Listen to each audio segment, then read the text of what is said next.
ಎಲ್ಲರಿಗೂ ನಮಸ್ಕಾರ. ವರಸಿದ್ಧಿ ವಿನಾಯಕ ಪೂಜೆ ನಾವೆಲ್ಲರೂ ಆಚರಣೆ ಮಾಡ್ತಾ ಇದ್ದೀವಿ. ವ್ರತವನ್ನು ನಾವು ಅತ್ಯಂತ ಶ್ರದ್ಧಾಭಕ್ತಿಯಿಂದ ಆಚರಣೆಯನ್ನು ಮಾಡ್ತಿದ್ದೀವಿ. ವಿನಾಯಕ ವ್ರತ ಇದು ಭಾರತ ದೇಶದ ಒಂದು ಏಕತೆಯನ್ನು, ಐಕ್ಯತೆಯನ್ನು ತೋರಿಸ್ತಕ್ಕಂಥ ಮಹಾ ಹಬ್ಬವಾಗಿದೆ. ಎಲ್ಲರೂ ಅತ್ಯಂತ ಶ್ರದ್ಧಾಭಕ್ತಿಯಿಂದ ಹಿಮಾಲಯದಿಂದ ಕನ್ಯಾಕುಮಾರಿಯ ತನಕ ಪ್ರತಿಯೊಬ್ಬರೂ ಆಚರಣೆ ಮಾಡ್ತಕ್ಕಂತಹ ಅತ್ಯಂತ ಶ್ರೇಷ್ಠವಾದ ವ್ರತ ವರಸಿದ್ಧಿ ವಿನಾಯಕ ವ್ರತ. ಪ್ರತಿ ಹಳ್ಳಿಯಲ್ಲೂ ಗಲ್ಲಿಯಲ್ಲೂ ಕೂಡ ಪ್ರತಿಯೊಂದು ಮನೆಯಲ್ಲೂ ಕೂಡ ವಿನಾಯಕನನ್ನು ಪೂಜೆ ಮಾಡ್ತಕ್ಕಂಥದ್ದು.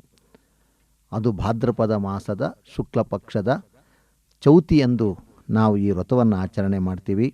ಈ ವ್ರತಕ್ಕೆ ವರಸಿದ್ಧಿ ವಿನಾಯಕ ವ್ರತ ಅಂಥೇಳಿ ಹೆಸರಾಗಿದೆ. ಯಾವುದೇ ಕೆಲಸವನ್ನು ಮಾಡಬೇಕಾದರೂ ಮೊದಲು ಗಣಪತಿಯನ್ನು ಪೂಜೆ ಮಾಡ್ತಕ್ಕಂಥ ಸತ್ ಸಂಪ್ರದಾಯ ನಮ್ಮ ಧರ್ಮದಲ್ಲಿ ಅದು ಹಿಂದಿನಿಂದಲೂ ಬಂದಿರತಕ್ಕಂಥದ್ದು. ಯಾವುದನ್ನೇ ನಾವು ಮಹತ್ ಕಾರ್ಯವನ್ನು ಸಾಧನೆ ಮಾಡಬೇಕಾದ್ರೆ ಗಣಪತಿಯ ಅನುಗ್ರಹ ಇರಬೇಕು ಅಂತ. ಹಾಗಾದರೆ ಈ ಗಣಪತಿಯ ಪೂಜೆಯನ್ನು ಮಾಡುವುದು ಹೇಗೆ, ಇದರಿಂದ ಯಾವ ಫಲ ನಮಗೆ ದೊರಕುತ್ತದೆ ಅನ್ನೋದನ್ನು ನಾವು ಈ ದಿನ ನಿಮ್ಮೊಂದಿಗೆ ಹಂಚ್ಕೊಂಡೆವು. ಮೊದಲು ಗಣಪತಿಯನ್ನು ಪೂಜೆ ಮಾಡಬೇಕಾದ್ರೆ ಮಣ್ಣಿನಿಂದ ಮಾಡಿರ್ತಕ್ಕಂತಹ ಗಣಪತಿಯ ಮೂರ್ತಿಯನ್ನು ಪೂಜಿಸುವುದು ಅತ್ಯಂತ ಶ್ರೇಷ್ಠ ಅನ್ನೋದು ಇದೆ. ಪಿಳ್ಳೆರಾಯನ ಪೂಜೆ ಮಾಡತಕ್ಕಂಥದ್ದು ಇದೆ. ಅಂದರೆ ಹಸುವಿನ ಸಗಣಿಗೆ ಗರಿಕೆಯನ್ನು ಇಟ್ಟು ಅದನ್ನು ಪೂಜೆ ಮಾಡ್ತಕ್ಕಂಥದ್ದು, ಅದನ್ನು ಮಹಾಗಣಪತಿ ಅಂತ ಕರೀತಾರೆ. ಕೆಲವರು ಮನೆಗಳಲ್ಲಿ ಬೆಳ್ಳಿಯ ಗಣಪತಿಯನ್ನು ಪೂಜೆ ಮಾಡ್ತಕ್ಕಂಥದ್ದಿದೆ. ಮತ್ತು ಕೆಲವರು ಪಂಚಲೋಹದಿಂದ ಮಾಡಿರ್ತಕ್ಕಂಥ ಗಣಪತಿಯನ್ನು ಪೂಜೆ ಮಾಡ್ತಕ್ಕಂಥ ವಿಧಾನವೂ ಕೂಡ ಇದೆ. ಒಂದು ಮಂಟಪವನ್ನು ರಚನೆ ಮಾಡಿ ಬಾಳೆಕಂದಿನಿಂದ ಅಲಂಕಾರವನ್ನು ಮಾಡಿ ಅಕ್ಕಿಯ ರಾಶಿಯ ಮೇಲೆ ನಾವು ಮಣ್ಣಿನಿಂದ ಮಾಡಿರ್ತಕ್ಕಂತಹ ಗಣಪತಿಯ ಮೂರ್ತಿಯನ್ನು ಇಟ್ಟು ಪೂಜೆಯನ್ನು ಮಾಡುವುದು. ಅದಕ್ಕಿಂತ ಮುಂಚಿತವಾಗಿ 3 ಸಾರಿ ಶುದ್ಧವಾಗಿರ್ತಕ್ಕಂಥ ನೀರಿನಿಂದ ನಾವು ಆಚಮನವನ್ನು ಮಾಡ್ತಕ್ಕಂಥದ್ದು. ದೀಪವನ್ನು ಹಚ್ಚಿ ನಮ್ಮ ಅಜ್ಞಾನವನ್ನು ನಿವಾರಣೆ ಮಾಡು, ಜ್ಞಾನವನ್ನು ಕೊಡುವಂಥ ದೀಪಲಕ್ಷ್ಮಿಯನ್ನು ಪ್ರಾರ್ಥಿಸಿ ಭೂತೋಚ್ಚಾಟನೆಯನ್ನು ಗಂಟೆ ಬಾರಿಸುವುದರ ಮುಖಾಂತರ ಮಾಡಾದ ಮೇಲೆ ನಾವು ಕುಳಿತುಕೊಳ್ತಕ್ಕಂಥ ಆಸನ ಶುದ್ಧವಾಗಿರಬೇಕು ಅಂಥೇಳಿ ಆಸನದ ಕೆಳಗಡೆ 2 ಅಕ್ಷತೆ ಕಾಳನ್ನು ಹಾಕಿ ಅದರ ಮೇಲೆ ಅದನ್ನು ನಮಸ್ಕಾರ ಮಾಡಿ ಕುಳಿತುಕೊಳ್ತಕ್ಕಂಥದ್ದು. ಮತ್ತು ನಮ್ಮ ಕುಲದೈವವನ್ನು, ತಂದೆ ತಾಯಿಯನ್ನು ಮೊದಲು ಅವರಿಗೆ ನಮಸ್ಕಾರ ಮಾಡಿ ಅವರ ಆಶೀರ್ವಾದವನ್ನು ಪಡ್ಕೊಳ್ತಕ್ಕಂಥದ್ದು. ತದೇವ ಲಗ್ನಂ ಸುದಿನಂ ತದೇವ ತಾರಾಬಲಂ ಚಂದ್ರಬಲಂ ತದೇವ ವಿದ್ಯಾಬಲಂ ದೈವಬಲಂ ತದೇವ ಲಕ್ಷ್ಮೀಪತೆ ತೇಂಗ್ರಯುಗಂ ಸ್ಮರಾಮಿ ಅಂತೇಳಿ ಮಹಾವಿಷ್ಣುವನ್ನು ಧ್ಯಾನ ಮಾಡ್ತಾ, ಯತ್ರ ಯೋಗೇಶ್ವರ ಕೃಷ್ಣೋ ಯತ್ರ ಪಾರ್ಥೋ ಧನುರ್ಧರಃ ಯತ್ರ ಶ್ರೀ ವಿಜಯೋರ್ಭೂತಿ ಧ್ರುವಾನೀತಿರ್ಮತಿರ್ಮಮ ಅನನ್ಯಾಶ್ಚಿಂತೆಯಂತೋ ಮಾಂ ಯೇ ಜನಾಃ ಪರ್ಯುಪಾಸತೆ ತೇಷಾಂ ನಿತ್ಯಾಭಿಯುಕ್ತಾನಾಂ ಯೋಗಕ್ಷೇಮಂ ವಹಾಮ್ಯಹಂ ಅಂಥೇಳಿ ಆ ವಿಷ್ಣುವನ್ನು ನಾವು ಪ್ರಾರ್ಥಿಸಿ, ಮತ್ತು ನಮ್ಮ ಕುಲದೈವವನ್ನು ಪ್ರಾರ್ಥನೆ ಮಾಡಾದಮೇಲೆ ಗಣಪತಿಯನ್ನು ನಾವು ಪೂಜೆ ಮಾಡ್ತಕ್ಕಂಥದ್ದು. ಮೊದಲು ಆ ಗಣಪತಿಗೆ ನಾವು ಪಿಳ್ಳೆರಾಯನ ಪೂಜೆ ಮಾಡ್ತೀವಲ್ಲ, ಅದಕ್ಕೆ ಸಂಬಂಧಪಟ್ಟಂತೆ ಮೊದಲು ಗಣಪತಿಯನ್ನು ಪೂಜೆ ಮಾಡೋದಕ್ಕಿಂತ ಮುಂಚಿತವಾಗಿ ಒಂದು ತೊಂಬಿಗೆ ನೀರನ್ನು ತೆಗೆದುಕೊಂಡು ಅದರ ತುಂಬ ನೀರನ್ನು ಹಾಕಿ ಒಂದು 4 ದಿಕ್ಕಿಗೆ ಗಂಧವನ್ನು ಇಟ್ಟು ಅದರ ಮೇಲೆ ಅರಿಶಿನ ಕುಂಕುಮ ಮತ್ತು ಕಳಶದ ಒಳಗಡೆ ಅಕ್ಷತೆ ಕಾಳು ಹಾಕಿ ತುಳಸಿಯನ್ನು ಹಾಕಿ ಹೂವನ್ನು ಹಾಕಿ ಅದನ್ನು ಗಂಗೆ ಚಮನೆ ಚೈವ ಗೋದಾವರಿ ನರ್ಮದಾ ಸಿಂಧು ಕಾವೇರಿ ಜಲೇಸಿಂ ಸನ್ನಿಧಿಂ ಕುರು ಅಂಥೇಳಿ 7 ನದಿಗಳ ನೀರನ್ನು ಆವಾಹನೆ ಮಾಡಿ ಆ ನೀರಿನಿಂದ ಪೂಜಾ ದ್ರವ್ಯಗಳನ್ನು ಪ್ರೋಕ್ಷಣೆ ಮಾಡಬೇಕು. ತದನಂತರದಲ್ಲಿ ಮಹಾಗಣಪತಿಯನ್ನು ನಾವು ಧ್ಯಾನ ಮಾಡ್ತಕ್ಕಂಥದ್ದು. ಸುಮಕಶ್ಚ ಏಕದಂತಶ್ಚ ಕಪಿಲೋ ಗಜಕರ್ಣಕಃ ಲಂಬೋದರಶ್ಚ ವಿಕಟೋ ವಿಘ್ನರಾಜೋ ಗಣಾಧಿಪ ಧೂಮಕೇತೃ ಗಣಾಧ್ಯಕ್ಷ ಫಾಲಚಂದ್ರೋ ಗಜಾನನ ವಕ್ರತುಂಡ ಶೂರ್ಪಕರ್ಣೋ ಹೇರಂಬೋ ಸ್ಕಂದಪೂರ್ವಜ ಷೋಡಶೈತಾನಿ ನಾಮಾನಿ ಯಪ್ಪಟೇ ಶೃಣಿಯಾದಪಿ ವಿದ್ಯಾರಂಭೆ ವಿವಾಹೇ ಚ ಪ್ರವೇಶೆ ನಿರ್ಗಮೇ ತಥಾ ಸಂಗ್ರಾಮೇ ಸರ್ವಕಾರೇಷು ವಿಘ್ನಸ್ತಸ್ಯ ನ ಜಾಯತೆ ಅಭೀಪ್ಸಿತಾರ್ಥಸಿದ್ಧ್ಯರ್ಥಂ ಪೂಜಿತೋ ಯಸ್ಸುರೈರಪಿ ಸರ್ವವಿಘ್ನಶ್ಚಿತೆ ತಸ್ಮೈ ಮಹಾಗಣಪತಿಯೇ ನಮಃ ಅಂಥೇಳಿ ಗಣಪತಿಯನ್ನು ಧ್ಯಾನವನ್ನು ಮಾಡ್ತಕ್ಕಂಥದ್ದು. ಆಮೇಲೆ ವರ್ಷೇ ಕರ್ತವ್ಯವಾಗಿರ್ತಕ್ಕಂತಹ ನಮ್ಮ ದೇಶ ನಾಮವನ್ನು ಸಂಕೀರ್ಣೆ ಮಾಡಿ ನಮ್ಮ ಈ ವರ್ಷವೂ ಕೂಡ ವಿನಾಯಕ ಪ್ರೀತ್ಯರ್ಥವಾಗಿ ಕಲ್ಪೋಕ್ತ ಪ್ರಕಾರೇಣ ಯಾವಚ್ಛಕ್ತಿ ಧ್ಯಾನ ಆವಾಹನಾದಿ ಷೋಡಶೋಪಚಾರ ಪೂಜೆಯನ್ನು ಮಾಡುತ್ತೇನೆ ಅಂಥೇಳಿ ಮಹಾಗಣಪತಿಯನ್ನು ಧ್ಯಾನವನ್ನು ಮಾಡ್ತಕ್ಕಂಥದ್ದು.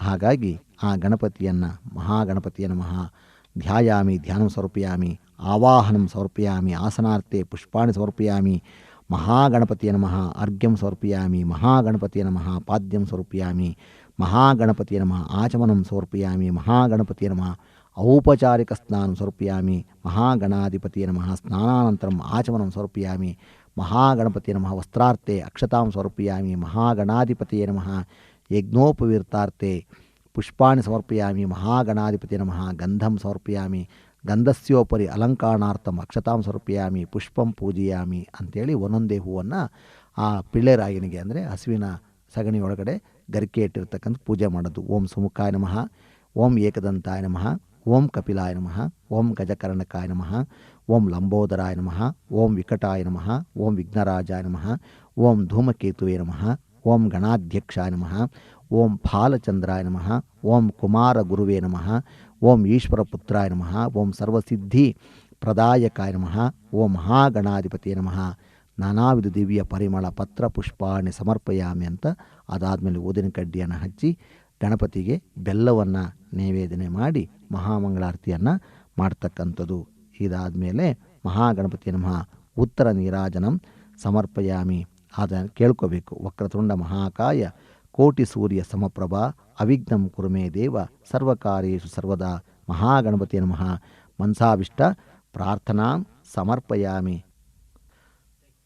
ಈಗ ವರಸಿದ್ಧಿ ವಿನಾಯಕ ಪೂಜಾ ವಿಧಾನವನ್ನು ಪ್ರಾರಂಭ ಮಾಡೋದು. ವಿನಾಯಕನ ಪ್ರತಿಮೆ ಇದೆಯಲ್ಲ, ಆ ವಿನಾಯಕನ ಪ್ರತಿಮೆಯನ್ನು ನಾವು ಒಂದು ತಟ್ಟೆಯಲ್ಲಿ ಅಕ್ಕಿ ಹಾಕಿ ಅದರ ಮೇಲೆ ಕೂಡಿಸಿ ಆ ದೇವರಿಗೆ 2 ಕಣ್ಣುಗಳನ್ನು ಗಂಧದಿಂದ ಮುಟ್ಟಬೇಕು. ಹೂವಿನ ತೆಗೆದುಕೊಂಡು ಮುಟ್ಟತಕ್ಕಂಥದ್ದು. ಅಂದರೆ ಆ ಮೂರ್ತಿಗೆ ಆ ಚಕ್ಷುರನ್ನು ಉನ್ಮೀಲನಗೊಳಿಸ್ತಕ್ಕಂಥ, ಅಂದರೆ ನಮ್ಮ ಕಣ್ಣನ್ನು ನೋಡ್ತಕ್ಕಂಥ ರೀತಿಯಲ್ಲಿ ಮಾಡ್ತಕ್ಕಂಥದ್ದು. ಅಂದರೆ ಕಣ್ಣನ್ನು ನೋಡ್ತೀಯಾನೆ ದೇವರು ಅಂತ ಆ ಕಣ್ಣು ಬಿಡಿಸ್ತಕ್ಕಂಥದ್ದು. ಅದಾದಮೇಲೆ ಹೂ ಅಕ್ಷತೆಯನ್ನು ತೆಗೆದುಕೊಂಡು ಗಣಪತಿಯ ಪ್ರತಿಮೆಯ ಬಳಿಗೆ ಹೋಗಿ ಭಕ್ತಿಯಿಂದ ಆ ಪ್ರತಿಮೆಯನ್ನು ಮುಟ್ಟಿ ಹೇಳ್ತಕ್ಕಂಥದ್ದು. ಏನಂತ ಹೇಳಬೇಕು? ಅತ್ರಾಗಚ್ಚ ಜಗದ್ವಂದ್ಯ ಸುರರಾಜ ರಾಜೇಶ್ವರ ಅನಾಥನಾಥ ಸರ್ವಜ್ಞ ಗೌರೀಗರ್ಭ ಸಮುದ್ಭವ ಶ್ರೀವರಸಿದ್ಧಿವಿನಾಯಕಾಯ ನಮಃ ಆವಾಹಯಾಮಿ ಅಂತ ಗಂಟೆಯನ್ನು ಬಾರಿಸ್ತಾ ಕಲಶದ ನೀರು ತೆಗೆದುಕೊಂಡು 3 ಸಾರಿ ಪ್ರೋಕ್ಷಣೆ ಮಾಡಬೇಕು. ಆವಾಹಯಾಮಿ ಓಂ ಭೂಹು ಆವಾಹಯಾಮಿ ಓಂ ಭುವಃ ಆವಾಹಯಾಮಿ ಓಂ ಭುವರ್ಭುವಸ್ವಃ ಆವಾಹನಂ ಸಮರ್ಪಯಾಮಿ. ಮತ್ತು ದೇವರಿಗೆ ಸಿಂಹಾಸನಾರ್ಥವಾಗಿ ಒಂದು ಪುಷ್ಪವನ್ನು ಇಡ್ತಕ್ಕಂಥದ್ದು. ಮೌಕ್ತಿಕೈಹಿ ಪುಷ್ಪರಾಗೈಶ್ಚ ನಾನಾರತ್ನೈರ್ವಿರಾಜಿತಂ ರತ್ನಸಿಂಹಾಸನಂ ಚಾರು ಪ್ರೀತ್ಯರ್ಥಂ ಪ್ರತಿಗೃಹ್ಯತಾಂ ಆಸನಾರ್ಥೆ ಪುಷ್ಪಾಣಿ ಸಮರ್ಪಯಾಮಿ. ಅರ್ಘ್ಯವನ್ನು ಕೊಡೋದಕ್ಕೆ ಪಾದ್ಯವನ್ನು ಮೊದಲು ಕೊಡಬೇಕು. ಪಾದ ಅಂದರೆ ದೇವರ ಪಾದವು ತೊಳಿತೀನಿ ಅಂತ. ಗಜವಕ್ತ್ರ ನಮಸ್ತೇಸ್ತು ಸರ್ವಾಭೀಷ್ಟ ಪ್ರದಾಯಕ ಭಕ್ತ್ಯಾ ಪಾದ್ಯಂ ಮಯಾ ದತ್ತಂ ಗೃಹಾಣ ದ್ವಿರದಾನನ ಪಾದ್ಯಂ ಪಾದ್ಯಂ ಸಮರ್ಪಯಾಮಿ.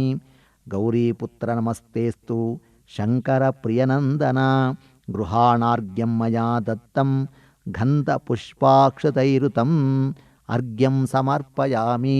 ಮತ್ತೆ ನಾವು 3 ಉದ್ಧರಣೆ ನೀರನ್ನು ದೇವರು ತೋರಿಸಿ ಕೆಳಗಡೆ ಬಿಡ್ತಕ್ಕಂಥದ್ದು. ಅಂದರೆ ಪಾತ್ರೆ ಒಳಗಡೆ ಅನಾಥನಾಥ ಸರ್ವಜ್ಞ ಗೀರ್ವಾಣ ವರಪೂಜಿತ ಗೃಹಾಣ ಆಚಮನಂ ದೇವ ತುಭ್ಯಂ ದತ್ತಾಮಯ ಪ್ರಭೋ ಆಚಮನಂ ಆಚಮನಂ ಸಮರ್ಪಯಾಮಿ.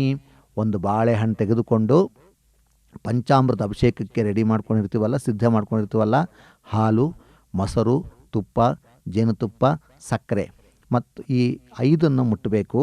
ದಧಿ ಮೊಸರು ಕ್ಷೀರ ಸಮಾಯುಕ್ತಂ ಮಧ್ಯಾಜ್ವೇನ ಸಮನ್ವಿತಂ ಮಧುಪರ್ಕಂ ಗೃಹಾಣೇದಂ ಗಜವಕ್ತ್ರ ನಮೋಸ್ತುತೆ.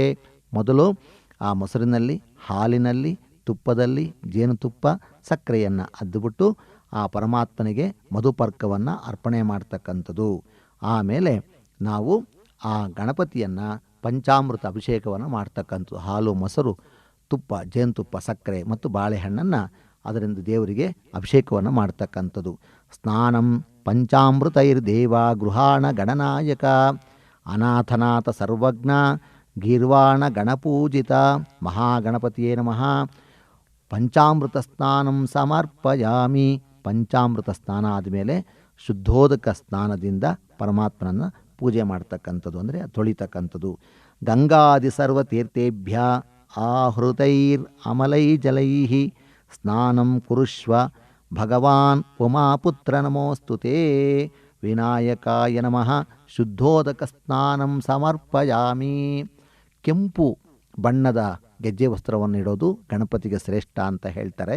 ಹಾಗಾಗಿ ಆ ಒಂದು ಗೆಜ್ಜೆ ವಸ್ತ್ರವನ್ನು ಇಡಬೇಕು. ರಕ್ತವಸ್ತ್ರದ್ವಯಂ ಚಾರು ದೇವಯೋಗ್ಯಂಚ ಮಂಗಳಂ ಶುಭಪ್ರದಂ ಗೃಹಾಣತ್ವಂ ಲಂಬೋದರ ಹರಾತ್ಮಜ. ವಿನಾಯಕಾಯ ನಮಃ ವಸ್ತ್ರಯುಗ್ಮಂ ಸಮರ್ಪಯಾಮಿ. ಯಜ್ಞೋಪವೀತಾರ್ಥವಾಗಿ ಆ ಪರಮಾತ್ಮನಿಗೆ ಜನವಾರವನ್ನು ಹಾಕೋದು ಅಥವಾ ಹೂವಿನಲ್ಲಿ ದೇವರಿಗೆ ಅರ್ಪಣೆ ಮಾಡೋದು. ರಾಜತಂ ಬ್ರಹ್ಮಸೂತ್ರಂಚ ಕಾಂಚನಂ ಚೋತ್ತರೀಯಕಂ ಗೃಹಾಣ ದೇವ ಸರ್ವಜ್ಞ ಭಕ್ತಾನಾಭಿಷ್ಟಪ್ರದಾಯಕ. ಓಂ ವಿಘ್ನೇಶ್ವರಾಯ ನಮಃ. ಓಂ ಯಜ್ಞೋಪವೀತಂ ಸಮರ್ಪಯಾಮಿ. ಮತ್ತು ಗಂಧ ಇಡಬೇಕು. ಚಂದನಾಗರ ಕರ್ಪೂರ ಕಸ್ತೂರಿ ಕುಂಕುಮಾನ್ವಿತಂ ವಿಲೇಪನಂ ಸುರಶ್ರೇಷ್ಠ ಪ್ರೀತ್ಯರ್ಥಂ ಪ್ರತಿಗುಹ್ಯತಾಂ. ವಿನಾಯಕಾಯ ನಮಃ ಗಂಧಂ ಧಾರಯಾಮಿ. ಅಕ್ಷತೆ ಪೂಜೆ ಮಾಡೋದು. ಅಕ್ಷತಾನ್ ಧವಳಾನ್ ದಿವ್ಯಾನ್ ಶಾಲಿಯಾನ್ ಸ್ತುಂಡಲಾನ್ ಶುಭಾನ್ ಗೃಹಾಣ ಪರಮಾನಂದ ಶಂಭುಪುತ್ರ ನಮೋಸ್ತುತೇ. ಅಲಂಕಾರಾರ್ಥೆ ಅಕ್ಷತಾಂ ಸಮರ್ಪಯಾಮಿ. ಸುಗಂಧಾನಿ ಚ ಪುಷ್ಪಾಣಿ ಜಾತಿಕುಂದಮುಖಾನಿ ಚ ಏಕವಿಂಶತಿ ಪತ್ರಾಣಿ ಸಂಗೃಹಾಣ ನಮೋಸ್ತುತೇ. ಏಕ ವಿನಾಯಕ ಪುಷ್ಪೈ ಪೂಜೆಯಾಮಿ. ಮತ್ತೆ ಆ ಪರಮಾತ್ಮನ ಒಂದೊಂದು ಅಂಗವನ್ನು ಪೂಜೆ ಮಾಡ್ತಾ ಬರ್ತಕ್ಕಂಥದ್ದು. ಓಂ ಗಣೇಶಾಯ ನಮಃ ಪಾದೋ ಪೂಜೆಯಾಮಿ. ಪಾದಗಳು. ಏಕದಂತಾಯ ನಮಃ ಗುಲ್ಭೌ ಪೂಜೆಯಾಮಿ. ಹಿಮ್ಮಡಿ. ಶೂರ್ಪಕರ್ಣಾಯ ನಮಃ ಜಾನುನಿ ಪೂಜೆಯಾಮಿ. ಮೊಣಕಾಲು. ವಿಘ್ನರಾಜಾಯ ನಮಃ ಜಂಘೆ ಪೂಜೆಯಾಮಿ. ಹಿಂಭಾಗ. ಆಖುವಾಹನಾಯ ನಮಃ ಊರು ಪೂಜೆಯಾಮಿ. ತೊಡೆ. ಹೇರಂಬಾಯ ನಮಃ ಕಠಿಂ ಪೂಜೆಯಾಮಿ. ನಡು. ಲಂಬೋದರಾಯ ನಮಃ ಉದರಂ ಪೂಜೆಯಾಮಿ. ಹೊಟ್ಟೆ. ಗಣನಾಥಾಯ ನಮಃ ನಾಭಿಂ ಪೂಜೆಯಾಮಿ. ಹೊಕ್ಕಳು. ಗಣೇಶಾಯ ನಮಃ ಹೃದಯಂ ಪೂಜೆಯಾಮಿ. ಎದೆ. ಸ್ಥೂಲಕಂಠಾಯ ನಮಃ ಕಂಠಂ ಪೂಜೆಯಾಮಿ. ಕತ್ತು. ಸ್ಕಂದಾಗ್ರಜಾಯ ನಮಃ ಸ್ಕಂದೌ ಪೂಜೆಯಾಮಿ. ಗಂಟಲು. ಪಾಶಹಸ್ತಾಯ ನಮಃ ಹಸ್ತೌ ಪೂಜೆಯಾಮಿ. ಕೈಗಳು. ಗಜವಕ್ತ್ರಾಯ ನಮಃ ವಕ್ತ್ರಂ ಪೂಜೆಯಾಮಿ. ಮುಖ. ವಿಘ್ನಹಂತ್ರೇ ನಮಃ ನೇತ್ರೇ ಪೂಜೆಯಾಮಿ. ಕಣ್ಣುಗಳು. ಶೂರ್ಪಕರ್ಣಾಯ ನಮಃ ಕರ್ಣೋ ಪೂಜೆಯಾಮಿ. ಕಿವಿಗಳು. ಫಾಲಚಂದ್ರಾಯ ನಮಃ ಲಲಾಟಂ ಪೂಜೆಯಾಮಿ. ಹಣೆ. ಸರ್ವೇಶ್ವರಾಯ ನಮಃ ಶಿರಃ ಪೂಜೆಯಾಮಿ. ತಲೆ. ವಿಘ್ನರಾಜಾಯ ನಮಃ ಸರ್ವಾಂಗಿನಿ ಪೂಜಾಂ ಸಮರ್ಪಯಾಮಿ.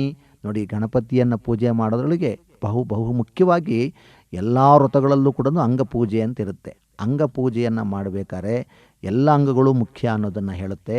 ಹಾಗೆ ನಮ್ಮ ದೇಹದಿಂದ ನಮ್ಮ ಆತ್ಮ, ನಮ್ಮ ಉಸಿರು, ನಮ್ಮ ಮನಸ್ಸು, ನಮ್ಮ ಕಣ್ಣು, ನಮ್ಮ ಕಿವಿ ಎಲ್ಲವೂ ಆ ದೇವರಿಗೆ ಅರ್ಪಣೆ ಮಾಡ್ತಕ್ಕಂಥದ್ದನ್ನು ನೋಡ್ತೀವಿ. ಹಾಗಾಗಿ ನಾವು ವ್ರತವನ್ನು ಮಾಡ್ತಿದ್ದೀವಿ ಅಂದರೆ ನಮ್ಮ ದೇಹದ ಅಂಗಾಂಗಗಳನ್ನು ನಾವು ಪೂಜೆ ಮಾಡುತ್ತಂತ ಅಂದರೆ ಯಾವ ದೇಹದ ಅಂಗಾಂಗಗಳು ಕೂಡ ಎಷ್ಟು ಮುಖ್ಯವೋ ದೇವರನ್ನು ಪೂಜೆ ಮಾಡಬೇಕಾದ್ರೆ ಇದನ್ನು ಜ್ಞಾಪಕ ಇಟ್ಕೋಬೇಕು. ಇಡೀ ಶರೀರವೇ ಬಹಳ ಮುಖ್ಯ ಅನ್ನೋದನ್ನು ಯಾವತ್ತೂ ಕೂಡ ಮರಿಬಾರದು ಅನ್ನೋದನ್ನು ಎಲ್ಲ ವ್ರತಗಳು ಕೂಡ ಮತ್ತೊಮ್ಮೆ ಜ್ಞಾಪಕ ಮಾಡುತ್ತೆ. ಈ ಗಣಪತಿ ವ್ರತದಲ್ಲಿ ಬಹಳ ವಿಶೇಷವಾದ್ದೇನಪ್ಪ ಅಂದರೆ ಪತ್ರ ಪೂಜೆ ಮಾಡ್ತಕ್ಕಂಥದ್ದು. ಏಕವಿಂಶತಿ ಪತ್ರ ಪೂಜಾ, 21 ರೀತಿಯ ಪತ್ರಗಳನ್ನು ಆ ಪರಮಾತ್ಮನಿಗೆ ಅರ್ಪಣೆ ಮಾಡ್ತಕ್ಕಂಥದ್ದು. ನೋಡಿ ಎಷ್ಟು ಚೆನ್ನಾಗಿದೆ ಅದು, ಅದನ್ನು ಗಮನ ಇರಿಸಿ. ಓಂ ಸುಮುಖಾಯ ನಮಃ ಮಾಚೀಪತ್ರಂ ಪೂಜೆಯಾಮಿ. ಮಾಚೀಪತ್ರೆ. ಗಣಾಧಿಪಾಯ ನಮಃ ಬೃಹತೀಪತ್ರಂ ಪೂಜೆಯಾಮಿ. ಪಾಟಲಿ ಸೊಪ್ಪು. ಉಮಾಧಿಪಾಯ ನಮಃ ಬಿಲ್ವಪತ್ರಂ ಪೂಜೆಯಾಮಿ. ಓಂ ಬಿಲ್ವಪತ್ರೆ. ಗಜಾನನಾಯ ನಮಃ ದುರ್ವಾಯುಗ್ಮಂ ಪೂಜೆಯಾಮಿ. ಗರಿಕೆ. ಹರಸೂನವೇ ನಮಃ ದತ್ತೂರಪತ್ರಂ ಪೂಜೆಯಾಮಿ. ದತ್ತೂರಿ ಸೊಪ್ಪು. ಲಂಬೋದರಾಯ ನಮಃ ಬದರೀಪತ್ರಂ ಪೂಜೆಯಾಮಿ. ಬದರಿ ಸೊಪ್ಪು. ಗುಹಾಗ್ರಜಾಯ ನಮಃ ಅಪಮಾರ್ಗಪತ್ರಂ ಪೂಜೆಯಾಮಿ. ಉತ್ರೇಣಿ. ಗಜಕರ್ಣಕಾಯ ನಮಃ ತುಳಸೀಪತ್ರಂ ಪೂಜೆಯಾಮಿ. ತುಳಸೀದಳ. ಏಕದಂತಾಯ ನಮಃ ಚೂತಪತ್ರಂ ಪೂಜೆಯಾಮಿ. ಮಾವಿನ ಎಲೆ. ವಿಕಟಾಯ ನಮಃ ಕರವೀರಪತ್ರಂ ಪೂಜೆಯಾಮಿ. ಕಣಗಿಲೆ. ಭಿನ್ನದಂತಾಯ ನಮಃ ವಿಷ್ಣುಕ್ರಾಂತಿಪತ್ರಂ ಪೂಜೆಯಾಮಿ. ವಿಷ್ಣುಕ್ರಾಂತಿ. ವಟವೇ ನಮಃ ದಾಳಿಮೀಪತ್ರಂ ಪೂಜೆಯಾಮಿ. ದಾಳಿಂಬೆ. ಸರ್ವೇಶ್ವರಾಯ ನಮಃ ದೇವದಾರುಪತ್ರಂ ಪೂಜೆಯಾಮಿ. ದೇವದಾರು ಸೊಪ್ಪು. ಫಾಲಚಂದ್ರಾಯ ನಮಃ ಮರುವಕಪತ್ರಂ ಪೂಜೆಯಾಮಿ. ಮರುಗ. ಹೇರಂಬಾಯ ನಮಃ ಸಿಂಧುವಾರಪತ್ರಂ ಪೂಜೆಯಾಮಿ. ಸಿಂಧುವಾರ. ಶೂರ್ಪಕರ್ಣಾಯ ನಮಃ ಜಾಜೀಪತ್ರಂ ಪೂಜಯಾಮಿ ಜಾಜಿ ಎಲೆ. ಸುರಾಗ್ರಜಾಯ ನಮಃ ಗಣಕೈಪತ್ರಂ ಪೂಜಯಾಮಿ ಕಣಗಲೆ. ಇಭವಕ್ತ್ರಾಯ ನಮಃ ಶಮೀಪತ್ರಂ ಪೂಜಯಾಮಿ ಶಮಿ ಅಂದರೆ ಈ ನಮ್ಮ ಶಮಿ ಮರದ್ದು, ಬನ್ನಿ ಮರದ್ದು. ವಿನಾಯಕಾಯ ನಮಃ ಅಶ್ವತ್ಥಪತ್ರಂ ಪೂಜಯಾಮಿ ಅರಳಿ ಎಲೆ. ಸುರಸೇವಿತಾಯ ನಮಃ ಅರ್ಜುನಪತ್ರಂ ಪೂಜಯಾಮಿ ಮತ್ತಿ ಎಲೆ. ಕಪಿಲಾಯ ನಮಃ ಅರ್ಕಪತ್ರಂ ಪೂಜಯಾಮಿ ಎಕ್ಕದ ಎಲೆ. ಶ್ರೀ ಗಣೇಶ್ವರಾಯ ನಮಃ ಏಕವಿಂಶತಿ ಪತ್ರಾಣಿ ಪುಷ್ಪಾಂ ಪೂಜಯಾಮಿ. ಆಮೇಲೆ ಒಂದೊಂದೇ ಹೂವನ್ನು ಆ ಗಣಪತಿ ಅಷ್ಟೋತ್ತರವನ್ನು ಹೇಳಿ ಪೂಜೆ ಮಾಡ್ತಕ್ಕಂಥದ್ದು ಬಹಳ ಮುಖ್ಯವಾಗಿ. ಇದನ್ನು ನಾವು ಎಲ್ಲ ಕಡೆಗೂ ನೋಡ್ತೀವಿ. ಅವನ ಅಷ್ಟೋತ್ತರ ಪೂಜೆ ಮಾಡೋದ್ರಿಂದ ಸರ್ವ ಸಂಪತ್ತು ನಮಗೆ ಸಿದ್ಧಿಯಾಗ್ತದೆ.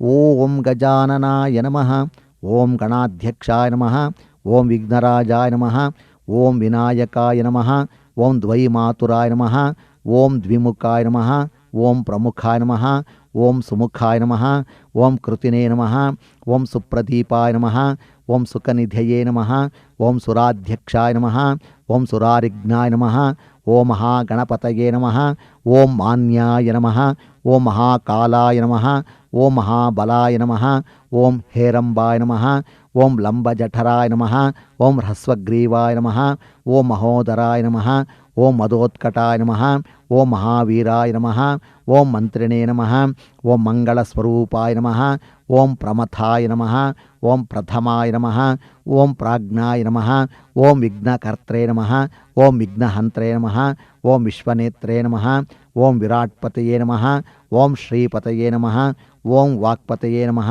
ಓಂ ಶೃಂಗಾರಿಣೇ ನಮಃ, ಓಂ ಆಶ್ರಿತವತ್ಸಲಾಯ ನಮಃ, ಓಂ ಶಿವಪ್ರಿಯಾಯ ನಮಃ, ಓಂ ಶೀಘ್ರಕಾರಿಣೇ ನಮಃ, ಓಂ ಶಾಶ್ವತಾಯ ನಮಃ, ಓಂ ಬಲಾಯ ನಮಃ, ಓಂ ಬಲೋತ್ಥಿತಾಯ ನಮಃ, ಓಂ ಭವಾತ್ಮಜಾಯ ನಮಃ, ಓಂ ಪುರಾಣಪುರುಷಾಯ ನಮಃ, ಓಂ ಪೂಷ್ಣೇ ನಮಃ, ಓಂ ಅಗ್ರಗಣ್ಯಾಯ ನಮಃ, ಓಂ ಅಗ್ರಪೂಜ್ಯಾಯ ನಮಃ, ಓಂ ಅಗ್ರಗಾಮಿನೇ ನಮಃ, ಓಂ ದಿವ್ಯಂಗಾಯ ನಮಃ, ಓಂ ಮಣಿಕಿಂಕಣಮೇಖಲಾಯ ನಮಃ, ಓಂ ಸಮಸ್ತದೇವತಾಮೂರ್ತಯೇ ನಮಃ, ಓಂ ಸತತೋತ್ಥಿತಾಯ ನಮಃ, ಓಂ ವಿಘಾತಕಾರಿಣೇ ನಮಃ, ಓಂ ಮಂತ್ರಕೃತೆ ನಮಃ, ಓಂ ಚಾಮೀಕರಪ್ರಭಾಯ ನಮಃ, ಓಂ ಸರ್ವಸ್ಮೈ ನಮಃ, ಓಂ ಸರ್ವೋಪಾಸ್ಯಾಯ ನಮಃ, ಓಂ ಸರ್ವಕರ್ತ್ರೇ ನಮಃ, ಓಂ ಸರ್ವನೇತ್ರೇ ನಮಃ, ಓಂ ಸರ್ವಸಿದ್ಧಿಪ್ರದಾಯ ನಮಃ, ಓಂ ಸರ್ವಸಿದ್ಧಯೇ ನಮಃ, ಓಂ ಪಂಚಹಸ್ತಾಯ ನಮಃ, ಓಂ ಪಾರ್ವತೀನಂದನಾಯ ನಮಃ, ಓಂ ಪ್ರಭವೇ ನಮಃ, ಓಂ ಕುಮಾರ ಗುರುವೇ ನಮಃ, ಓಂ ಅಕ್ಷೋಭ್ಯಾಯ ನಮಃ, ಓಂ ಕುಂಜರಾಸುರಭಂಜನಾಯ ನಮಃ,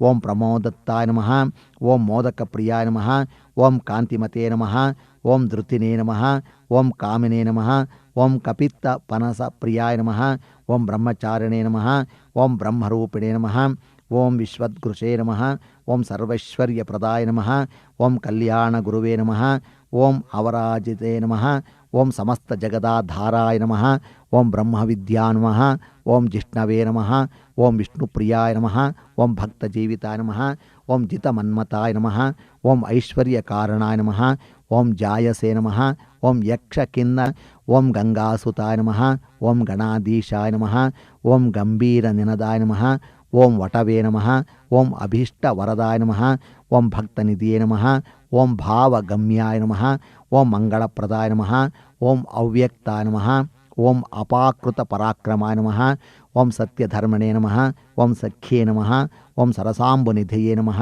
ಓಂ ಮಹೇಶಾಯ ನಮಃ, ಓಂ ವಿಶ್ವರಕ್ಷಾಕೃತೆ ನಮಃ, ಓಂ ಆಕ್ರಾಂತಚಿತ್ ಪ್ರಭುವೇ ನಮಃ, ಶ್ರೀ ವಿಘ್ನೇಶ್ವರಾಯ ನಮಃ, ಶ್ರೀ ವರಸಿದ್ಧಿ ವಿನಾಯಕಾಯ ನಮಃ. ದಿವ್ಯ ಅಷ್ಟೋತ್ತರ ಶತನಾಮ ಪೂಜಾಂ ಸಮರ್ಪಯಾಮಿ ಅಂತೇಳಿ ಹೂವಿನಲ್ಲಿ ಪೂಜೆ ಮಾಡಿದ ಮೇಲೆ ಈಗ ಧೂಪವನ್ನು, ಊದಿನ ಕಡ್ಡಿಯನ್ನು ಹಚ್ಚಬೇಕು. ದಶಾಂಗಂ ಗುಗ್ಗುಲಂ ಧೂಪಂ ಸುಗಂಧಂಚ ಮನೋಹರಂ ಉಮಾಸುತನಮಸ್ತುಭ್ಯಂ ಗೃಹಾಣ ವರದೋ ಭವ. ಧೂಪಮಾಗ್ರಾಪಯಾಮಿ. ಊದಿನ ಕಡ್ಡಿ ಹಚ್ಚಾದ ಮೇಲೆ ಮತ್ತೆ ದೀಪವನ್ನು ಹಚ್ಚಬೇಕು. ಸಾಜ್ಯಂ ತ್ರಿವರ್ತಿ ಸಂಯುಕ್ತಂ ವನ್ಹಿನಾ ದ್ಯೋದಿತಂ ಮಯಾ ಗೃಹಾಣ ಮಂಗಳಂ ದೀಪಂ ಈಶಪುತ್ರ ನಮೋಸ್ತುತೆ. ದೀಪಂ ದರ್ಶಯಾಮಿ. ದೀಪಧೂಪ ಆದಮೇಲೆ ನಾವು ಪರಮಾತ್ಮನಿಗೆ ನಾನಾ ರೀತಿಯ ಭಕ್ಷ್ಯ ಭೋಜ್ಯಗಳನ್ನು ಇಡ್ತಕ್ಕಂಥದ್ದು. ಬಹಳ ಮುಖ್ಯವಾಗಿ ಚಿಗಲಿ ಅಂತೆ, ತಂಬಿಟ್ಟಂತೆ, ಮೋದಕವಂತೆ ಎಲ್ಲವನ್ನು ಆ ದೇವರಿಗೆ ನೈವೇದ್ಯವನ್ನು ಮಾಡ್ತಕ್ಕಂಥದ್ದು. ಆ ನೈವೇದ್ಯವನ್ನು ಮಾಡಿದ ಮೇಲೆ ಭಕ್ಷ್ಯ ಭೋಜ್ಯಂಚ ಲೇಹ್ಯಂಚ ಚೋಹ್ಯಂ ಪಾನೀಯಮೇವ ಚ ಇದಂ ಗೃಹಾಣ ನೈವೇದ್ಯ ಮಯಾ ದತ್ತಂ ವಿನಾಯಕ ಅಂಥೇಳಿ ಮಹಾನೈವೇದ್ಯವನ್ನು ಮಾಡಾದ ಮೇಲೆ ಓ ಮಹಾಗಣಪತಿಗೆ ಪೂಗಿ ಅಡಿಕೆ ವಿಳೆದೆಲೆಯನ್ನು ಅರ್ಪಣೆ ಮಾಡ್ತಕ್ಕಂಥದ್ದು. ಪೂಗಿ ಫಲ ಸಮಾಯುಕ್ತಂ ನಾಗವಲ್ಲೈ ದಲಯುತಂ ಕರ್ಪೂರ್ಣ ಸಂಯುಕ್ತಂ ತಾಂಬೂಲಂ ಪ್ರತಿಹ್ಯತಾಂ.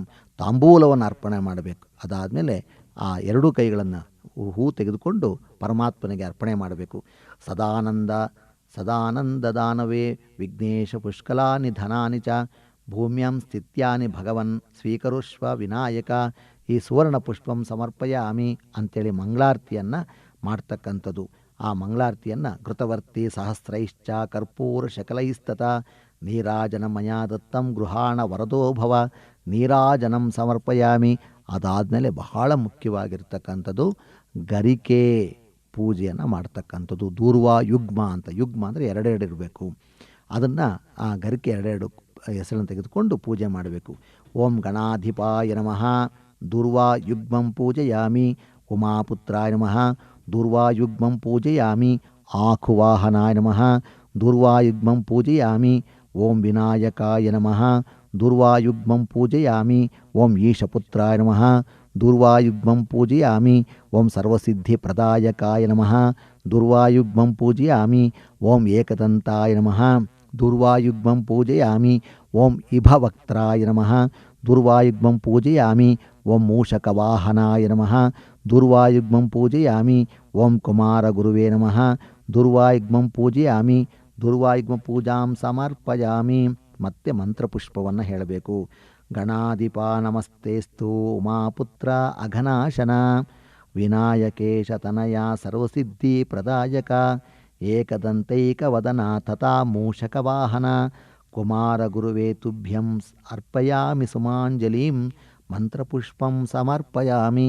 ಆಮೇಲೆ ಎರಡೂ ಕೈಗಳನ್ನು ಇಟ್ಟುಕೊಂಡು 21 ಸಾರಿ ನಾವು ಬಗ್ಗಿ ನಮಸ್ಕಾರ ಮಾಡ್ತಕ್ಕಂಥದ್ದು. ಆಮೇಲೆ 3 ಪ್ರದಕ್ಷಿಣೆಯನ್ನು ಮಾಡಬೇಕು. ಪ್ರದಕ್ಷಿಣಂ ಕರಿಷ್ಯಾಮಿ ಸತತಂ ಮೋದಕ ಪ್ರಿಯ ನಮಸ್ತೆ ವಿಘ್ನರಾಜಾಯ ನಮಸ್ತೆ ವಿಘ್ನನಾಶನ ಪ್ರದಕ್ಷಿಣ ನಮಸ್ಕಾರಂ ಸಮರ್ಪಯಾಮಿ. ಮತ್ತೆ ಪುನರರ್ಘ್ಯವನ್ನು ಕೊಡ್ತಕ್ಕಂಥದ್ದು.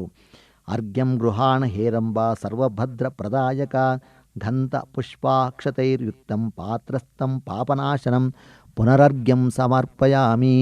ಮತ್ತೆ ವಿನಾಯಕಾಯ ನಮಃ ಮನ್ಸಾವಿಷ್ಟ ಪ್ರಾರ್ಥನಾಂ ಸಮರ್ಪಯಾಮಿ ಹೇಳಬೇಕು. ನಮಸ್ತುಭ್ಯಂ ಗಣೇಶಾನ ನಮಸ್ತೆ ವಿಘ್ನನಾಶನ ಈಪ್ಸಿತಂ ಮೇ ವರಂ ದೇಹಿ ಪರತ್ರ ಚ ಪರಾಂ ಗತಿಂ. ಯಾವತ್ತೂ ನಿನ್ನ ಅನುಗ್ರಹ ನಮಗಿರಲಿ, ನಮ್ಮ ಎಲ್ಲ ರೀತಿಯ ಕಾರ್ಯಗಳು ನಿರ್ವಿಘ್ನ ನೆರವೇರಲಿ ಅಂಥೇಳಿ ಕೇಳಿಕೊಂಡು ಮತ್ತೆ ಹೇಳಬೇಕು. ವಿನಾಯಕ ನಮಸ್ತುಭ್ಯಂ ಸತತಂ ಮೋದಕ ಪ್ರಿಯ ನಿರ್ವಿಘ್ನಂ ಕುರುಮೇ ದೇವ ಸರ್ವಕಾರ್ಯೇಷು ಸರ್ವದಾ. ಪ್ರಾರ್ಥನೆಯನ್ನು ಮಾಡಬೇಕು. ಪ್ರಾರ್ಥನೆ ಮಾಡಾದಮೇಲೆ ಯಾರಾದರೂ ವಿದ್ಯಾವಂತರಿಗೆ ನೀವು ಒಂದು ಹಣ್ಣನ್ನು ದಕ್ಷಿಣೆಯನ್ನು ಕೊಟ್ಟು ಅವರ ಆಶೀರ್ವಾದವನ್ನು ಪಡ್ಕೊಳ್ಳೋದರಿಂದ ವಿನಾಯಕನ ಪೂಜೆಯ ಸಿದ್ಧಿ ನಮಗೆ ಸಿಗ್ತದೆ. ಬಹಳ ಮುಖ್ಯವಾಗಿ ವರಸಿದ್ಧಿ ವಿನಾಯಕ ವ್ರತದ ಕಥಾರ್ಥವನ್ನು ಕೂಡ ಕೇಳೋದರಿಂದ ನಮ್ಮ ಎಲ್ಲ ಪಾಪಗಳು ನಾಶವಾಗ್ತದೆ. ಅದಕ್ಕೆ ಸಂಬಂಧಪಟ್ಟಂತೆ ಒಂದು ವಿಚಾರವನ್ನು ಇಲ್ಲಿ ವ್ರತದ ಕಥಾರ್ಥವು ಈ ರೀತಿ ಇದೆ. ಪೂರ್ವಕಾಲದಲ್ಲಿ ಚಂದ್ರವಂಶದ ದೊರೆಗಳಲ್ಲಿ ಪ್ರಸಿದ್ಧನಾಗಿರ್ತಕ್ಕಂಥವನು ಧರ್ಮರಾಜ. ಅವನು ರಾಜ್ಯಭಾರ ಮಾಡ್ತಿದ್ದ. ಆದರೆ ಅವನಿಗೆ ಗ್ರಹಚಾರ ಕಾಲವು ಪ್ರಾಪ್ತವಾಗಿ ರಾಜ್ಯಾದಿ ಸಕಲ ಐಶ್ವರ್ಯಗಳನ್ನು ಜ್ಞಾತಿಯಾದ ಅಂದರೆ ಅವರ ದೊಡ್ಡಪ್ಪ ಚಿಕ್ಕಪ್ಪನ ಮಕ್ಕಳಾದ ದುರ್ಯೋಧನ ಅಪಹರಿಸಲು ಧರ್ಮರಾಜ ತಮ್ಮಂದಿರ ಜೊತೆಗೆ ಪತ್ನಿಯ ಜೊತೆಗೆ ಅನೇಕ ವೃಕ್ಷಗಳಿಂದಲೂ ವ್ಯಾಘ್ರ ಭಲ್ಲೂಕಾದಿ ದುಷ್ಟಮೃಗಗಳಿಂದಲೂ ತುಂಬಿದ ಮಹಾರಣ್ಯಕ್ಕೆ ವನವಾಸಕ್ಕೆ ಹೊರಟೋದ. ಅಲ್ಲಿ ಬ್ರಹ್ಮವೇತ್ತರಾದ ಮಹಾಋಷಿಗಳು ಅಂದರೆ ಬ್ರಹ್ಮಜ್ಞಾನ ತಿಳಿದಿರ್ತಕ್ಕಂಥ ಋಷಿಗಳು ಅಲ್ಲಲ್ಲಿ ಕುಳಿತು ತಪಸ್ಸು ಮಾಡ್ತಿದ್ದರು. ತಮ್ಮ ತಪಪ್ರಭಾವದಿಂದ ಅವರು ಸ್ವಯಂ ಪ್ರಕಾಶದಂತೆ ಹೊಳೆಯುತ್ತಿದ್ದರು. ಇವರಿಗೆ ಗಾಳಿ ನೀರು ತರೆಗೆಲೆಗಳೇ ಆಹಾರ.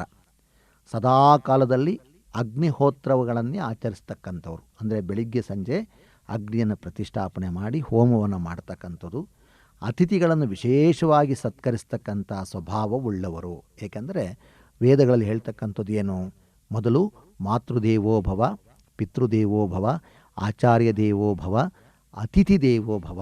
ಮೊದಲು ತಾಯಿಯೇ ದೇವರು, ತಂದೆ ದೇವರು, ಗುರುಗಳು ದೇವರು, ಮತ್ತು ಅತಿಥಿಯೇ ದೇವರು ಅಂತ ಹೇಳ್ತಾರೆ. ಹಾಗಾಗಿ ಆ ಬ್ರಹ್ಮ ಋಷಿಗಳು ಅವರು ಅತಿಥಿಗಳನ್ನು ವಿಶೇಷವಾಗಿ ಸತ್ಕಾರ ಮಾಡ್ತಿದ್ರಂತೆ. ನಿರಾಧಾರದಿಂದ ಭೂಮಿಯಿಂದ ಮೇಲೆ ಕುಳಿತು ಕೈಗಳನ್ನು ಜೋಡಿಸಿಕೊಂಡು ತಪಸ್ಸನ್ನು ಮಾಡ್ತಕ್ಕಂಥವರಾಗಿದ್ದರು. ಇಂತಹ ಮಹಾ ಋಷಿಗಳನ್ನು ನೋಡಿದ ಕೂಡಲೇ ಆನಂದ ಪರವಶನಾದ ಧರ್ಮರಾಜ ಅವರ ಬಳಿಗೆ ಹೋಗ್ತಾನೆ. ತಮ್ಮಂದಿರೊಡನೆ ಪತ್ನಿಯೊಡನೆ ಅವರಿಗೆ ಸಾಷ್ಟಾಂಗ ದಂಡ ಪ್ರಣಾಮವನ್ನು ಮಾಡ್ತಾನೆ. ಮತ್ತೆ ಕೈಗಳನ್ನು ಕಟ್ಟಿಕೊಂಡು ಕೈ ಮುಗಿದುಕೊಂಡು ಅಂಜಲಿಬದ್ಧನಾಗಿ ಇದ್ದಾಗ ಋಷಿಗಳನ್ನು ಅವನು ಪ್ರಾರ್ಥನೆ ಮಾಡ್ತಾನೆ. ಆ ಋಷಿಗಳು ಈತನನ್ನು ನೋಡಿ ಕುಳಿತುಕೊಳ್ಳುವಂತೆ ಹೇಳ್ತಾರೆ. ಆಗ ಕುಳಿತುಕೊಂಡಂಥ ಧರ್ಮರಾಜ ಹೇಳಿದ, ಮುನಿವರ್ಯರೇ, ಸಕಲ ಶಾಸ್ತ್ರಗಳಲ್ಲಿಯೂ ಪರಿಶ್ರಮ ಪಡೆದಿರತಕ್ಕಂಥ ಓ ಮಹಾ ಸೂತ ಮುನಿಯೇ, ನಮ್ಮ ಜ್ಞಾತಿಗಳಾದ ಕೌರವರು ನಮ್ಮೊಡನೆ ಮಾಯಾದ್ಯೂತವನ್ನು ಕಲ್ಪಿಸಿ ನಮ್ಮ ರಾಜ್ಯಾದಿ ಸಕಲ ಐಶ್ವರ್ಯಗಳನ್ನು ಅಪಹರಣ ಮಾಡಿದರು. ಅಷ್ಟೇ ಅಲ್ಲದೆ ನನ್ನ ತಮ್ಮಂದಿರ ಜೊತೆಗೆ ಹೆಂಡತಿಯ ಜೊತೆಗೆ ನನ್ನನ್ನು ನಾನಾ ವಿಧದಲ್ಲಿ ಅಪಮಾನಗೊಳಿಸಿ ಸಹಿಸೋದಕ್ಕೆ ಆಗದೇ ಇರತಕ್ಕಂಥ ತೊಂದರೆಗಳನ್ನು ಉಂಟು ಮಾಡಿ ಮಹಾ ಅರಣ್ಯಕ್ಕೆ ಕಳಿಸಿದರು. ಈ ರೀತಿಯಾದ ಅವಸ್ಥೆಯನ್ನೆಲ್ಲ ಪಟ್ಟಿದ್ದರೂ ನನಗೆ ನಿಮ್ಮಂಥ ಮಹಾತ್ಮರ ದರ್ಶನ ಮಾತ್ರದಿಂದ ನನ್ನ ದುಃಖ ಎಲ್ಲ ನಾಶ ಆಯಿತು. ಓ ದಯಾನಿಧಿಯಾದ ಮಹಾತ್ಮ, ಅನುಗ್ರಹ ಮಾಡಬೇಕು, ನಮ್ಮ ಪಾಪಗಳು ನಾಶವಾಗುವಂತೆ ನಮಗೆ ಪುನಃ ರಾಜ್ಯ ದೊರಕುವಂತೆ ಒಂದು ವ್ರತವನ್ನು ಅನುಗ್ರಹ ಮಾಡಬೇಕು ಅಂಥೇಳಿ ಧರ್ಮರಾಜ ಸೂತ ಮಹಾಋಷಿಯನ್ನು ಕೇಳ್ತಾರೆ. ಆಗ ಸೂತರು ಹೇಳ್ತಾರೆ, ಎಲೈ ಪಾಂಡವರೇ, ನೀವೆಲ್ಲರೂ ಕೇಳಿ, ವ್ರತಗಳಲ್ಲಿ ಅತ್ಯಂತ ಶ್ರೇಷ್ಠವಾಗಿರ್ತಕ್ಕಂಥ ವ್ರತ ಒಂದಿದೆ. ಈ ವ್ರತವು ಮನುಷ್ಯನಿಗೆ ಐಶ್ವರ್ಯವನ್ನು ಸೌಖ್ಯವನ್ನು ವೃದ್ಧಿಪಡಿಸ್ತಕ್ಕಂಥದ್ದು, ಸಕಲ ವಿಧವಾದ ಪಾಪಗಳನ್ನು ನಾಶ ಮಾಡ್ತಕ್ಕಂಥದ್ದು, ಪುತ್ರ ಪೌತ್ರಾದಿ ಅಭಿವೃದ್ಧಿಯನ್ನು ಉಂಟು ಮಾಡ್ತಕ್ಕಂಥದ್ದು. ಓ ಪಾಂಡುನಂದರೇ, ಆದಿಯಲ್ಲಿ ವ್ರತವನ್ನು ಪರಮೇಶ್ವರನು ಕುಮಾರಸ್ವಾಮಿಗೆ ತಿಳಿಸಿದನು. ಕುಮಾರಸ್ವಾಮಿಗೆ ಪರಮೇಶ್ವರನು ಯಾವ ರೀತಿಯಲ್ಲಿ ವ್ರತವಿಧಾನವನ್ನು ಹೇಳಿದ್ನೋ ಅದನ್ನು ನಾನು ನಿಮಗೆ ತಿಳಿಸುತ್ತೇನೆ ಅಂಥೇಳಿ ಸೂತ ಪುರಾಣಿಕರು ಧರ್ಮರಾಜನಿಗೆ ಆ ವ್ರತವಿಧಾನವನ್ನು ಹೇಳ್ತಾರೆ. ಸಕಲ ಋಷಿಗಣಕ್ಕೆ ನೆಲೆಯಾಗಿರ್ತಕ್ಕಂಥದ್ದು ಕೈಲಾಸ ಶಿಖರ. ಅಲ್ಲಿ ನವರತ್ನಗಳಿಂದ ಕೆತ್ತಲ್ಪಟ್ಟ ಕಲ್ಪವೃಕ್ಷದ ಕೆಳಗೆ ಬಂಗಾರದ ಸಿಂಹಾಸನದ ಮೇಲೆ ಪ್ರಪಂಚವನ್ನೆಲ್ಲ ಪರಿಪಾಲನೆ ಮಾಡ್ತಕ್ಕಂಥ ಈಶ್ವರ ಕುಳಿತಿದ್ದ. ಕುಮಾರಸ್ವಾಮಿ ಪ್ರಪಂಚಕ್ಕೆ ಉಪಕಾರವನ್ನು ಮಾಡಬೇಕೆಂಬ ಸಂಕಲ್ಪ ಉಳ್ಳವನಾಗಿ ತಂದೆಯನ್ನು ಕುರಿತು ಕೇಳ್ತಾನೆ. ಓ ಮಹಾನುಭಾವ, ಪ್ರಪಂಚಕ್ಕೆಲ್ಲ ಅತ್ಯಂತ ಉಪಯುಕ್ತಕರವಾದ ಮತ್ತು ಧನ ಧಾನ್ಯ ಐಶ್ವರ್ಯ ಪುತ್ರ ಪೌತ್ರ ಸಂಪದವನ್ನು ಕೊಡ್ತಕ್ಕಂಥ ಒಂದು ವ್ರತವನ್ನು ದಯವಿಟ್ಟು ತಿಳಿಸಬೇಕು ಅಂತ ಪ್ರಾರ್ಥನೆ ಮಾಡಿದಾಗ ಈಶ್ವರ ಸಂತುಷ್ಟನಾಗಿ, ಅಂದರೆ ಆನಂದಪಟ್ಟು ಈ ಥರ ಹೇಳ್ತಾನೆ, ಎಲೈ ಮಗನೇ, ಸಕಲ ಸಂಪತ್ತುಗಳನ್ನು ದೀರ್ಘಾಯುಷ್ಯವನ್ನು ಇಷ್ಟಾರ್ಥ ಸಿದ್ಧಿಯನ್ನು ಕೊಡ್ತಕ್ಕಂತಹ ವಿನಾಯಕ ಪೂಜೆ ಎಂಬ ಒಂದು ವ್ರತವುಂಟು. ಈ ವ್ರತವನ್ನು ಭಾದ್ರಪದ ಶುಕ್ಲ ಚತುರ್ಥಿಯ ದಿನ ಆಚರಣೆ ಮಾಡಬೇಕು. ವ್ರತಾಚರಣೆಯ ದಿನ ಅರುಣೋದಯಕ್ಕೆ ಎದ್ದು, ಅಂದರೆ ಸೂರ್ಯೋದಯಕ್ಕಿಂತ ಮುಂಚಿತವಾಗಿ ಎದ್ದು ತನ್ನ ನೈಮಿತ್ತಿಕ ಕರ್ಮಗಳಾದ ಸ್ನಾನ ಜಪ ತಪ ಅನುಷ್ಠಾನಗಳನ್ನು ಪೂರೈಸಿ ದ್ರವ್ಯಲೋಭವಿಲ್ಲದೆ, ಅಂದರೆ ಚೌಕಾಸಿ ಮಾಡದೆ, ಯಾವುದರಿಂದ ಬೆಳ್ಳಿಯಿಂದಾಗಲಿ ಬಂಗಾರದಿಂದಾಗಲಿ ಅಥವಾ ಮಣ್ಣಿನಿಂದಾಗಲಿ ವಿನಾಯಕ ಪ್ರತಿಮೆಯನ್ನು ಮಾಡಿ ಅಥವಾ ತಂದು ಮನೆಯ ಉತ್ತರ ಭಾಗದಲ್ಲಿ ಒಂದು ಮಂಟಪವನ್ನು ನಿರ್ಮಿಸಿ ಅದರ ಮಧ್ಯದಲ್ಲಿ 8 ದಳಗಳಿಂದ ಕೂಡಿರುವ ಪದ್ಮವನ್ನು ಗೋಧಿವೆ ಕಾಳಿನಿಂದನೋ ಅಕ್ಕಿಯಿಂದಲೋ ಅದನ್ನು ಸೃಜಿಸಿ, ಅಂದರೆ ಮಾಡಿ, ಅಲ್ಲಿ ತಾನು ನಿರ್ಮಿಸಿರ್ತಕ್ಕಂತಹ ವಿನಾಯಕನ ಪ್ರತಿಮೆಯನ್ನು ಇಟ್ಟು ಭಕ್ತಿಪೂರ್ವಕವಾಗಿ ಬಿಳಿಯದಾದ ಗಂಧದಿಂದ ಅಕ್ಷತೆಯಿಂದ ಪುಷ್ಪಗಳಿಂದ ಗರಿಕೆ ಹುಲ್ಲಿನಿಂದ 21 ವಿಧವಾದ ಪತ್ರೆಗಳಿಂದ ಪೂಜೆಯನ್ನು ಮಾಡಿ ಧೂಪ ದೀಪ ನೈವೇದ್ಯ ಅರ್ಪಣೆ ಮಾಡಿ ತುಪ್ಪದಿಂದ ಮಾಡಿದ 21 ಭಕ್ಷ್ಯಗಳನ್ನು, ತೆಂಗಿನಕಾಯಿ, ಬಾಳೆಹಣ್ಣು, ನೇರಳೆ ಹಣ್ಣು, ಬೇಲದ ಹಣ್ಣು, ಕಬ್ಬು, ನಾನಾ ವಿಧವಾದ ಭಕ್ಷ್ಯಗಳು, ಫಲಗಳು ಮೊದಲಾದ ಎಲ್ಲವೂ ನಿವೇದನೆ ಮಾಡಿ ವಿನಾಯಕನ ಎದುರಿಗೆ ನಾಟ್ಯವನ್ನು ಅದನ್ನು ಸಲ್ಲಿಸಬೇಕು, ಹಾಡುಗಳನ್ನು ಹೇಳಬೇಕು, ಭಜನೆಯನ್ನು ಮಾಡಬೇಕು, ಪುರಾಣ ಪಠನೆಯನ್ನು ಮಾಡಬೇಕು, ವೇದ ಪಠನೆಯನ್ನು ಮಾಡಬೇಕು. ಈ ರೀತಿ ಆತನನ್ನು ಸಂತೃಪ್ತಿಗೊಳಿಸಬೇಕು. ಏಕೆಂದರೆ ಸಕಲ ವಿದ್ಯೆಗಳಿಗೂ ಕಾರಣಕರ್ತನಾಗಿರ್ತಕ್ಕಂಥವನು ಗಣಪತಿ. ಹಾಗಾಗಿ ಅವನನ್ನು ನಾವು ಪೂಜೆ ಮಾಡೋದ್ರಿಂದ ಪೂಜೆ ಮಾಡುವ ವಿಧಾನದಲ್ಲಿ ಇವೆಲ್ಲವೂ ಸೇರಿಕೊಳ್ಳುತ್ತೆ. ಇದಾದ ಮೇಲೆ ವೇದಾಧ್ಯಯನ ಸಂಪನ್ನರಾಗಿರ್ತಕ್ಕಂತಹ ಬ್ರಾಹ್ಮಣರಿಗೆ ಬಾಗಿನವನ್ನು ಕೊಟ್ಟು ತಾನು ನಂತರ ತನ್ನ ಇಷ್ಟು ಬಂಧು ಮಿತ್ರರೊಡನೆ ಊಟ ಮಾಡಬೇಕು. ಈ ಪ್ರಕಾರ ಭಕ್ತಿಪೂರ್ವಕವಾಗಿ ವಿನಾಯಕ ವ್ರತವನ್ನು ಮಾಡಿದವರಿಗೆ ಸಕಲ ಇಷ್ಟಾರ್ಥಗಳು ಸಿದ್ಧಿಸುತ್ತೆ. ಮಾರನೇ ದಿನ ಸೂರ್ಯೋದಯಕ್ಕೆ ಎದ್ದು ಸ್ನಾನ ಸಂಧ್ಯಾನುಷ್ಠಾನಗಳನ್ನು ಮಾಡಿಕೊಂಡು ವಿನಾಯಕನ ಪುನಃ ಪೂಜೆಯನ್ನು ಮಾಡಬೇಕು. ಅದೇ ದಿನವೇ ಒಬ್ಬ ಬ್ರಹ್ಮಚಾರಿಯನ್ನು ಕರೆದು ವಿನಾಯಕನ ಪ್ರೀತಿಗಾಗಿ ಮುಂಜೀದರ್ಭದ ಹರಿಯನ್ನು, ಕೃಷ್ಣಾಜಿನವನ್ನು, ದಂಡವನ್ನು, ಯಜ್ಞೋಪವೀತವನ್ನು, ಕಮಂಡಲವನ್ನು ಮತ್ತು ಶಕ್ತಾನುಸಾರ ವಸ್ತ್ರವನ್ನು ಕೊಡಬೇಕು. ಇವತ್ತಿನ ದಿನದಲ್ಲಿ ವಸ್ತ್ರವನ್ನು ಕೊಡೋದು ಭಾಳ ಒಳ್ಳೆಯದು, ಅದೇ ಸುಲಭವಾಗಿರ್ತಕ್ಕಂಥದ್ದು. ಮತ್ತು ತನ್ನ ಪುರೋಹಿತನಿಗೆ ಅಂದರೆ ಪೂಜೆ ಮಾಡಿಸಿರ್ತಾರಲ್ಲ ಅಂಥವರಿಗೆ ಶಕ್ತಿಗೆ ಲೋಪವಿಲ್ಲದೆ ಉಪಾಯನ ದಾನವನ್ನು ಕೊಡಬೇಕು. ಅಲ್ಲದೆ ಪ್ರದಕ್ಷಿಣೆ ಮತ್ತೆ ಮಾಡಿ ನಮಸ್ಕಾರವನ್ನು ಮಾಡಬೇಕು. ನಂತರದಲ್ಲಿ ದಕ್ಷಿಣೆ ತಾಂಬೂಲವನ್ನು ಕೊಡಬೇಕು. ಹೀಗೆ ಈ ವ್ರತವನ್ನು ಮಾಡುವುದರಿಂದ ಎಲ್ಲರಿಗೂ ಅನುಕೂಲ ಆಗ್ತದೆ. ದೇವತೆಗಳು, ಮುನಿಗಳು, ಗಂಧರ್ವರು, ಕಿನ್ನರರು ಕೂಡ ವಿನಾಯಕನ ಪೂಜೆಯನ್ನು ಮಾಡಿದ್ದಾರೆ. ಮತ್ತು ಸಾಂಬಮೂರ್ತಿ ಕೂಡ ಅಂದರೆ ಕುಮಾರಸ್ವಾಮಿಗೆ ಈ ರೀತಿ ಉಪದೇಶವನ್ನು ಈಶ್ವರ ಮಾಡಿದ. ಹಾಗಾಗಿ ಧರ್ಮರಾಜ, ನೀನು ಸಹ ಈ ವ್ರತವನ್ನು ಮಾಡು, ನಿನಗೆ ತಪ್ಪದೆ ಜಯ ಉಂಟಾಗ್ತದೆ. ಈ ವ್ರತವನ್ನು ಭೂಲೋಕದಲ್ಲಿ ಎಷ್ಟೋ ಜನ ಆಚರಣೆ ಮಾಡಿದ್ರು. ಈ ವ್ರತ ಪ್ರಭಾವದಿಂದ ದಮಯಂತಿಗೆ ನಳ ದೊರೆತ. ಕೃಷ್ಣನು ಈ ವ್ರತಾಚರಣೆಯಿಂದಲೇ ಜಾಂಬವತಿಯನ್ನು, ಸಮಂತಕಮಣಿಯನ್ನು ಹೊಂದಿದ. ಇಂದ್ರ ವಿನಾಯಕನ ಪೂಜೆಯಿಂದ ವೃತಾಸುರನನ್ನು ಸಂಹಾರ ಮಾಡಿದ. ಶ್ರೀರಾಮನು ಈ ವ್ರತವನ್ನು ಆಚರಿಸಿ ರಾವಣನನ್ನು ಸಂಹರಿಸಿ ಸೀತೆಯನ್ನು ಪಡೆದ.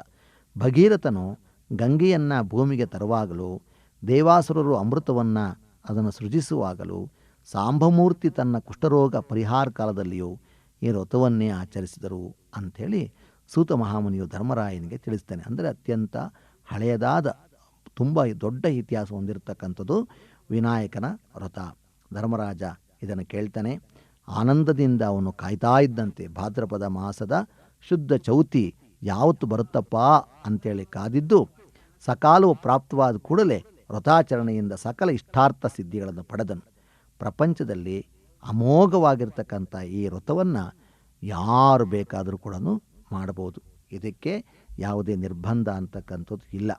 ಈ ಪೂಜೆಯನ್ನು ಮಾಡೋದರಿಂದ ವಿದ್ಯಾರಂಭದಲ್ಲಿ ಪೂಜೆಯನ್ನು ಮಾಡಿದರೆ ಅಂಥವರಿಗೆ ವಿದ್ಯಾಲಾಭ, ಧನ ಆಕಾಂಕ್ಷೆಗೆ ಹಣ ಬೇಕು ಅಂದರೆ ದ್ರವ್ಯ, ಯಾವ ಅಪೇಕ್ಷೆಯಿಂದ ಮಾಡ್ತಾರೋ ಆ ಅಪೇಕ್ಷೆ, ಮದುವೆ ಆಗಬೇಕು ಅಂದರೆ ವಿನಾಯಕ ಪೂಜೆಯನ್ನು ಮಾಡೋದರಿಂದ, ಮತ್ತು ಉದ್ಯೋಗ ಮತ್ತು ಪುತ್ರ ಸಂತಾನ, ಹೀಗೆ ಏನನ್ನು ಕೇಳಿದ್ರೂ ಆರೋಗ್ಯ ಎಲ್ಲವನ್ನು ಕೊಡ್ತಕ್ಕಂಥವನು ವಿನಾಯಕ.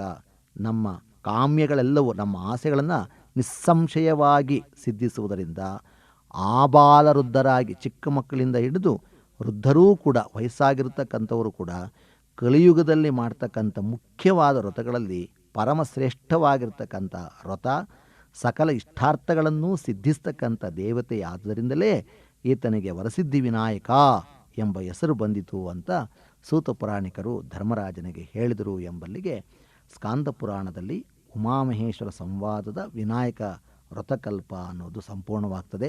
ಈ ವ್ರತಕಲ್ಪನವನ್ನು ಕೇಳೋದ್ರಿಂದ, ಕಥೆಯನ್ನು ಕೇಳೋದ್ರಿಂದ ಸಕಲ ಇಷ್ಟಾರ್ಥಗಳು ಸಿದ್ಧಿಯಾಗ್ತದೆ. ಹಾಗಾಗಿ ನಾವೆಲ್ಲರೂ ಅತ್ಯಂತ ಭಕ್ತಿ ಮತ್ತು ಶ್ರದ್ಧೆಯಿಂದ ವಿನಾಯಕನ ಪೂಜೆಯನ್ನು ಮಾಡಿ ಅವನ ಅನುಗ್ರಹಕ್ಕೆ ಪಾತ್ರರಾಗೋಣ ಅಂತ ಹೇಳ್ತಾ, ಮತ್ತೆ ನಿಮ್ಮೆಲ್ಲರಿಗೂ ವಿನಾಯಕ ವ್ರತಕತೆಯ ವಿನಾಯಕ ಚೌತಿಯ ಶುಭಾಶಯಗಳನ್ನು ಸಲ್ಲಿಸ್ತಾ ಇದ್ದೀನಿ.